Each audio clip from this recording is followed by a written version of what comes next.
So in order to launch, just extract that folder which I have uploaded, and after that you have to just launch this IIT ex file. That will give you this output window. And in this window, you can do two things. One, you can design a new payment section, and one, you can edit a existing payment section, what you have already saved. So let's see what are there in this different options. So I've just chosen a new payment system. So in new payment system, it's asking about what are the number of layers in your payment. So let's take any two, three numbers of layers in the payment. And then it's asking about the elastic modulus of each layers, about the Poisson's ratio and the thickness of each layer. So always the last layer is going to be your subgrade. So for that layer, the thickness will be up to infinite. So that's why the thickness column for the last layer is not available. And for rest of the layer, all the input parameters will be there, that like that thicknesses, Poisson's ratio, and elastic modulus. Next input parameters are the wheel load. So wheel load of your standard vehicle. So standard vehicle wheel load, we have already seen that it would be a 80 kilonewton, but 80 kilonewton on four wheels. So here you need to put the load coming on one wheel. So let's, at this time being, let's take it as a 20,000. Let's 20,000. Now the tire pressure. So tire pressure, if you are taking a standard vehicle of 80 kilonewton, so you may see the document which I have uploaded, the guideline document for Kane layer program. So if this is the standard load of the vehicle, you may need to choose the contact pressure of the tire as 0.56. Then analysis point, that at what number of point you want to get your stresses and strains. So mostly you will require stresses and strain at two points, two locations, and that needs to be one at tensile, that will be a bottom of your bituminous layer, and second will be the compressive strain, that will be on the top of your subgrade. So on each cases you will require two critical points. So here you can choose as many as you want, and then you have to give the depth of these points, and here you can signify the radius of that points, and here you can choose the set of wheels, which what are the, whether you are considering one wheel set or whether you are considering a two wheel set. And then you have to just submit the result. After submission, you will get run option, and when you will run, the system will calculate all the readings and it will display. We'll see how it will calculate the things later on in this lecture. So let's begin with today's slide.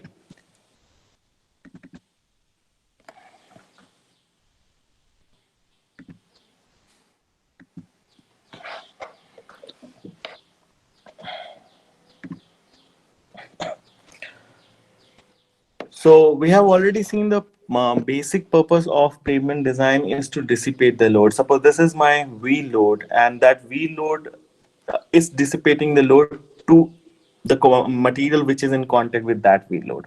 So the material exactly below this wheel will have experienced the same amount of load which is being given from the, or which is being transferred from the wheel.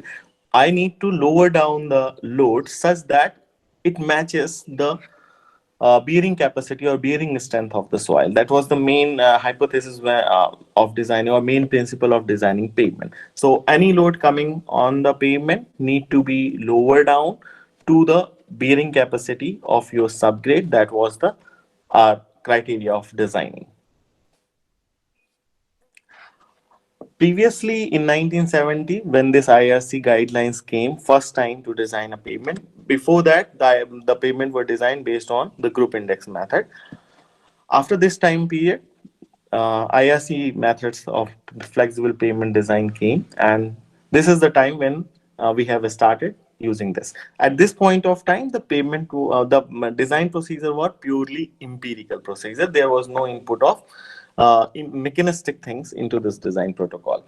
So there was some template made based on the experience, what people have seen based on different cross sections, what they have built, and based on their experience, they have made certain catalog.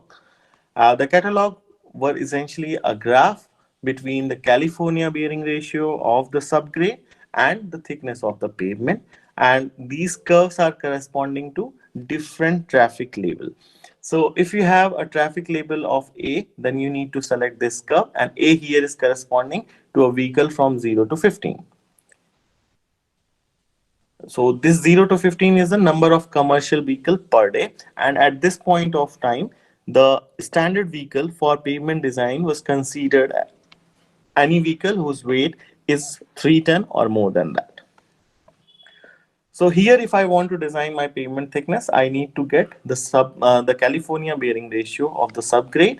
Let's suppose if the California bearing ratio of my subgrade is 15.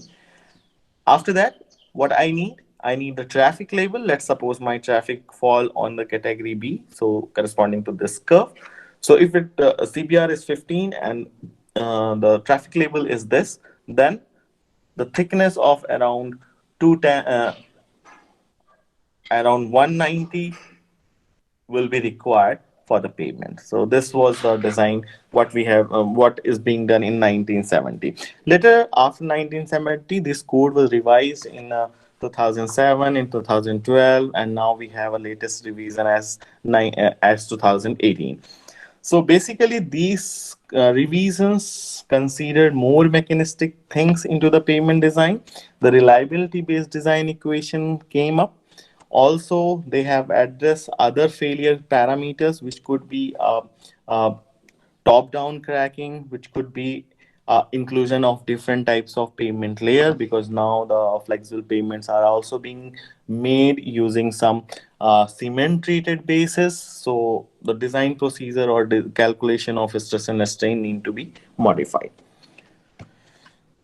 So what I'm discussing here with these slides is a generalized design guidelines, and it is similar to all the codes came after 2001. So all IRC code came after 2001 follows the similar types of design procedure for payment. There are more or less few changes which is being done in every revision that we'll see in later section. So the design approach in ISC 37 is an analytical approach. The stresses caused by a traffic load in the pavement layer are considered for the design, and they have identified three modes of failure. So you already know the modes of failure what could be. So essentially the mode of failure are same, the fatigue cracking and permanent deformation, and they have also divided this permanent deformation or rutting into two categories. So the first criteria is your fatigue criteria that you need to measure below the flexible layer of the pavement. So any layer made up of bituminous, below there you need to measure the tensile strain. That will give you your criteria number one, that is a fatigue criteria. And corresponding to the criteria number 2 or 3, or that means for permanent deformation, there are two types of permanent deformation in the pavement. One that may occur because of the failure in subgrade. So if your material or the flexible material or your bituminous material is good enough to sustain all the loading without any deformation, then all the deformation will be carried forwarded to your subgrade. So if subgrade got deformed, this kind of rutting is called criteria number 2, that is a rutting failure. And third criteria, when there is no deformation on the subgrade, but your asphalt material is deformed. This is a criteria number 3. So the first one criteria and the second criteria is considered in this pavement design, and third criteria you need to take care by using a good quality of material. There is no design equation corresponding to criteria number 3, that means when rutting occurred because of deformation in the material. So let's define what these criteria are and how these are quantified. So the fatigue criteria is corresponding to a condition when your pavement surface is, or the pavement surface is cracked more than 20%. And the rutting is the criteria when your pavement surface has a deformation exceeding 20 mm of depth.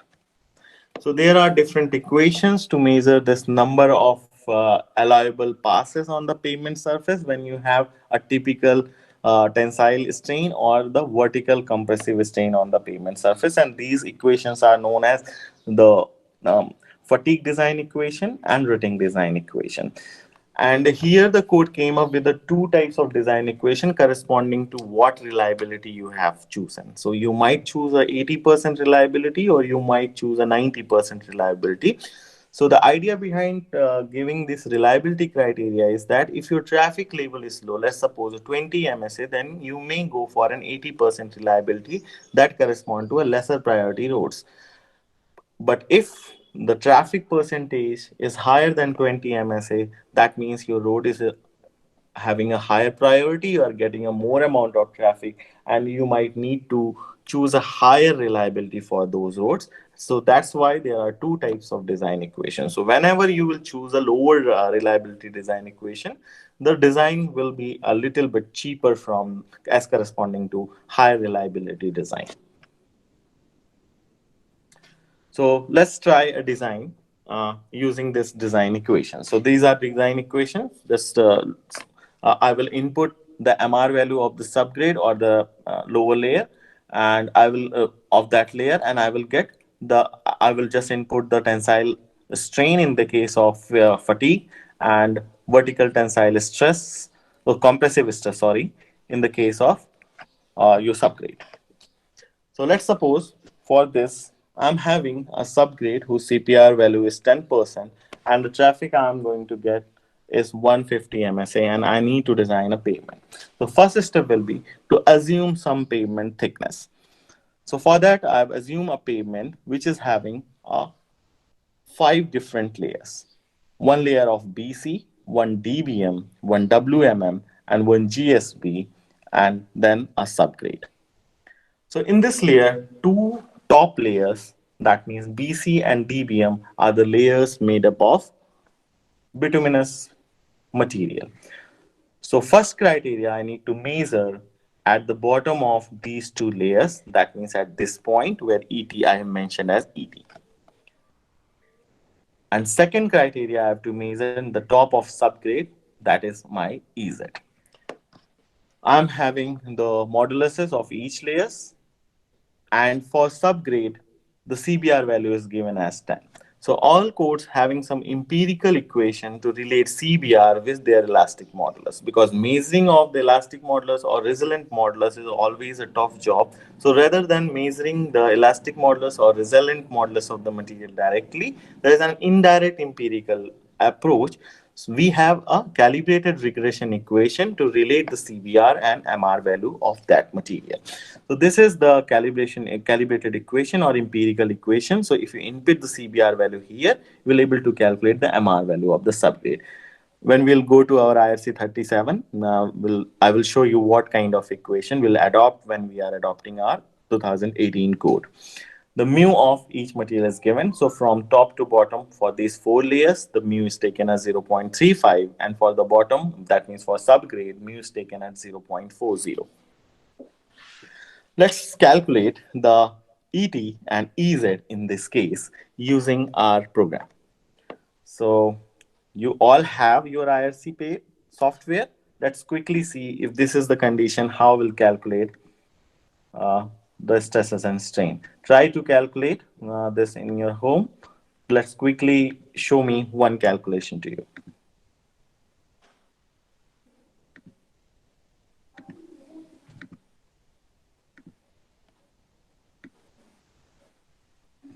So here I'm having five different layers. So here I have to choose the five input, and in this five input, the first layers is having a elastic modulus of 1700 MPa. Second is also having a 1700 MPa. The third layer is having 240 MPa. Fourth layer is also a 240 MPa. Fifth layer is having 77 MPa, and Poisson's ratio is 0.35 for first layer, for the second layer, for third layer, for fourth layer, and for the last layer it's equal to 0.40.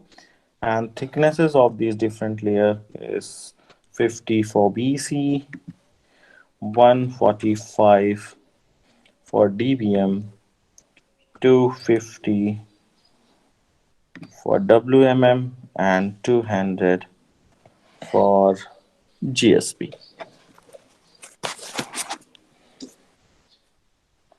Load, I'm going to get is a 20,000 kilonewton. The tire pressure will be 0.56, and let's analyze it at 2 points. One at the bottom of this, that means for ET. So what will be the thickness of these two? That will be the summation of 50 plus 145. That comes out to be 195 mm. And radius, I have to calculate at the middle of these wheels. So exactly at the bottom of that contact point. So radius will be 0. Next depth will be summation of all the layers. So I need to add 450 in this. So that total comes out to be 645. Radius again comes out to be 0. And it's dual wheel for a standard. So I am taking as a 2 wheel.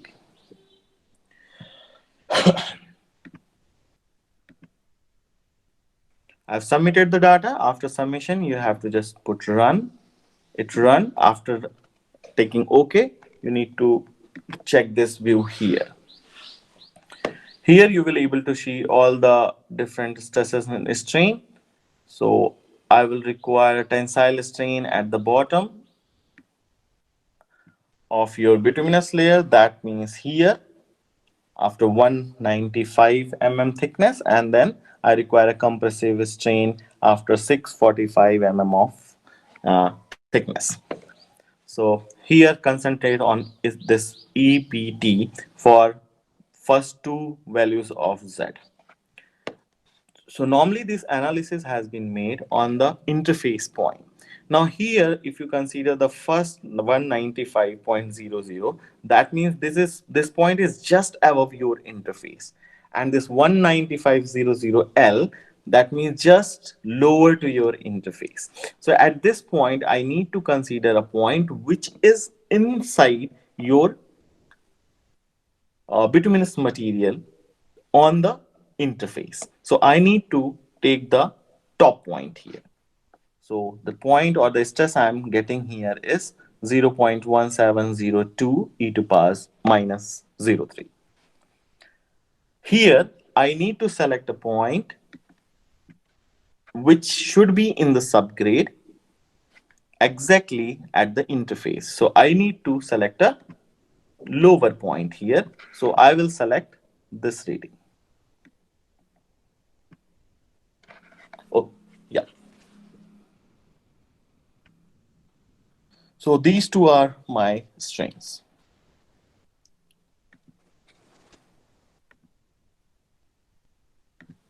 To save the time, I've already mentioned these two strains. So tensile strain, you are getting around 174 into 10 to power minus 6. And vertical strain, you are getting 234 into 10 to power minus 6. Now, I need to support 150 MSA traffic using these different pavement layers. So let's use these two strains in my design equation, and let's see whether allowable number of passes comes similar to 150. Ideally, it should be greater than 150. You need to make this design safe. Otherwise, we need to revise the thicknesses of these pavement layers. So based on this ET and EZ, I've calculated the fatigue equation that's come out to be 163 MSA. That means 163 MSA times of repetitions are allowed in the life of the pavement. That means my pavement is safe. The subgrade rutting life NR comes out to be 1209 MSA. That means my pavement is again safe. I requires only 150 MSA of sustaining only 150 MSA. So if my design reliability I'm choosing at 80%, then this design or this thicknesses for the pavements are safe. Whether you can just decrease some of the thicknesses, because what design life you are getting is slightly higher than your requirement. Similar to 80% reliability, we have a 90% reliability equation for more priority payments like national highway or other. So for this, let's do the same calculation. For 80%, we got 163 MSA design life using the calculated stress strain. And for 80% for rutting, we got 1209 MSA design life. Use the same stress strain in this equation to calculate the design life corresponding to 90% reliability. And here, if you calculate, you will see the fatigue number of design life in fatigue, you will get only 50 MSA, 53 MSA. That means the design failed. The next step, if your design is failed, to revise the pavement thicknesses. I make a revision in the pavement thicknesses. I've just revised the thickness of your DBM to 200 mm. Again, after making this revision, you need to calculate these two strains. These strains are calculated here as ET equals to 131 uh, raised to power 10 to the power minus 6, and here EZ as 186 multiplied by 10 to power minus 6. Now, when you calculate your design life in terms of fatigue and rating at 90% reliability level, you will see that your design comes out to be same. So comes out to be safe. So here I'm getting in case of fatigue 156 MSA, and in case of rating getting around 1140 MSA. So requirement was 150 MSA. Both are higher than 150 MSA. That means the design is safe. So this is the overall design methodology in IRC 37 pavement design guideline.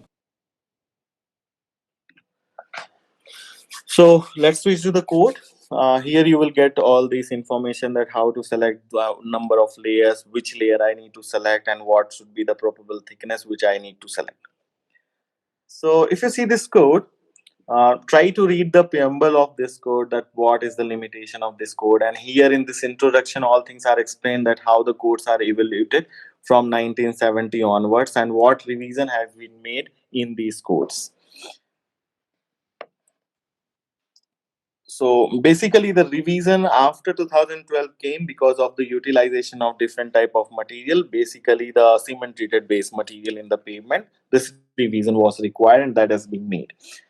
More idea about how the cement treated material is being working we'll see when we'll discuss about your rigid pavement design. So at this point of time, concentrate on the flexible portion of the design. So these are the design equation considered in the ISC 37 latest revision. So similar equation what you have seen.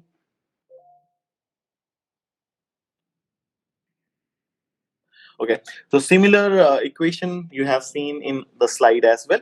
I'm not saying that these points will be same because that equation might be taken from the different codes, not from the latest code.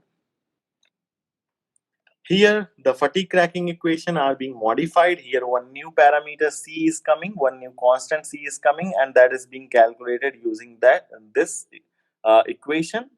And this equation is based on bituminous content and air void in your bituminous mixture. So this is how they have included the mixture parameter in the fatigue equation that I was discussing. That criteria number 3 till 2012 was not having any influence in the pavement design. Criteria number 3, that means the failure of material for permanent deformation. Now 18 onwards they have included that failure also in terms of including this constant C in fatigue equation. Similarly, you have some performance equation for your cement treated base and other things to calculate their design life. This is the same graph what we have seen. These are your critical points to do the analysis. Uh, there are section about what traffic growth rate you need to take. So for different types of road, there could be a different traffic growth rate. If nothing is mentioned, you have to take the growth rate as 5. Design period, so it may be taken as 20 years or 30 years depending upon what type of road you are constructing. Then other parameter what we have seen to calculate the traffic or the amount of traffic. So just to think do the calculation, just review, just read these all things. Then VDF, the number of layer, then this computation how you will do. then information about your subgrade, how you are going to calculate the characterize your subgrade. So here these are the equation I was discussing about. So if the CBR is known, then you can calculate the resilient modulus of your soil material that will be required for pavement design using IRC pave. So if CBR is less than 5%, 10 multiplied by your CBR value will be your resilient modulus. And if CBR is greater than 5%, then 17.6 CBR raised to power 0.64 will give you the resilient modulus. This equation we have used to calculate the MR value when CBR percent was 10. There's one more topic here as section 6.4 to calculate the effective modulus or CBR for design. So what happen? You might have your subgrade made up of two different layers of soil material or subgrade material. In that case, you requires a single value of resilient modulus or CBR to represent your subgrade. So just read this. This is I just don't want to confuse you because I cannot draw the things here. So just try to read this. If you have any doubt how to get this effective modulus, then I will illustrate you and we'll discuss this further. There is a annexure. I think annexure 1, 2. I think annexure 3 is there in this code, which is illustrating an example how you will calculate this effective modulus for design. So after reading this section, try to solve that illustrative example given in annexure 3 or 4. I didn't remember. So it's given in annexure. So about subgrade, then resilient modulus of GSB. If in case if you are not able to test the material characteristics for all the material, only if the material property of subgrade is known, you can use the empirical equation to get the elastic modulus or the resilient modulus of all top layers. So please mention the page number also. Screen is not visible. Okay, so I'm on the page number. Okay, let's get. Now I'm on the page number 29. So in page number 29, there is a table that summarizes the bituminous layer option recommended for different types of traffic label. So this is the table which is important for you. So if the traffic is greater than 50 MSA, you need to have a surface course. The surface course could be your SMA, GGRB, BC. You need to use a modified bitumen or VG30 grade bitumen. Your base should be a DBM, and you need to use a higher grade of binder. Similar to all traffic label is being mentioned. Uh, I'm on page number 31. If you are not able to calculate the resilient modulus of bituminous mixes, there are approximate value of resilient modulus of bituminous mixes given in this table. You can take that value for design purpose. Try to read this. I'm on page number 34, pavement design procedure. So the design procedure is similar to what we have seen in the previous example when we have designed our pavement layers. So based on this, they came up, based on the calculation, they came up with the certain catalogs. I'm on the page number 37, the graph 12.1. So you can see the graph 12.1 is the graph between the traffic and the thickness. And this catalog is developed for a pavement whose subgrade having an effective CBR of 5%. So if effective CBR is 5% and traffic is 30 MSA, you can provide this thicknesses for your pavement without any calculation. This is the empirical method or easy method is given for a practice engineers. So without going for any or field engineers, so that they can calculate the approximate thickness of the pavement without going to software and doing any numerical calculations. So you can use this catalog to predict what number of thicknesses and what should be the probable thicknesses of pavement in order to calculate do the calculation using IIT Pave software. I think Sikar has asked the question, so this is the answer to that question. So you have to first get the CBR value and then the traffic label, go to the probable catalog, there are number of graph corresponding to different CBR percentages and uh, different traffic labels. So based on that, you can read what different layers and what probable thicknesses you need to get. So you have multiple types of catalog for all types of payment type.